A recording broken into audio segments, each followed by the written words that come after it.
সেনাবাহিনী, BDR, RAB, army এবং অন্যান্য যদি আরো কোনো আর্মড ফোর্সেস থেকে থাকে বাংলাদেশে, আপনাদের মধ্যে যাদের খুব খারাপ লেগেছিল যখন আইডিএফ প্যালেস্তিনিয়ানদের এগেনস্টে যেসব ক্রুয়েলটি করছিল, যেসব নির্মম অত্যাচার করছিল, এখনো করছে, যাদের দেখে কষ্ট লেগেছিল, আপনারা যারা এই বাংলার নেতানিয়াহুকে সঙ্গ দিচ্ছেন, জেনে নেন আপনারাও একই কাজ করছেন। আপনারা হয়তো বুঝতে পারছেন না যে আপনারা একই কাজ করছেন।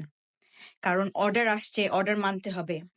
বড় অর্ডার তো উপরওয়ালার, তার কাছে তো কৈফিয়ত দিতে হবে যে আপনি আপনার পাওয়ার থেকে, আপনার জায়গা থেকে আপনি জাস্টিস করেছেন না ইনজাস্টিসের সাথে ছিলেন। মিডিয়ার ভাই বোনেরা, যারা সিএনএন, ফক্স নিউজ, স্কাই নিউজের রিপোর্ট দেখে বুঝতে পারছিলেন যে এগুলা সত্যি নিউজ না, মিথ্যা, সত্যিকে ধামাচাপা দেওয়া হচ্ছে, নেতানিয়াহু যা করছে, আমেরিকা যা করছে, আপনাদের যখন খারাপ লেগেছিল, আপনাদের বিবেকে নাড়া দিচ্ছিল যে এটা কিভাবে সম্ভব, আপনারা যখন সত্যকে ধামাচাপা দিচ্ছেন এদেশে এই সরকারের ভয়ে, বাংলার নেতানিয়াহুর ভয়ে, আপনারাও একই কাজ করছেন। আপনারা ভাবছেন অর্ডার ফলো করছেন বসের, বেতনটা লাগবে, চাকরিটা না হলে চলে যাবে। উপরওয়ালার কাছে যখন দাঁড়াবেন তখন এই এক্সকিউজ টিকবে না।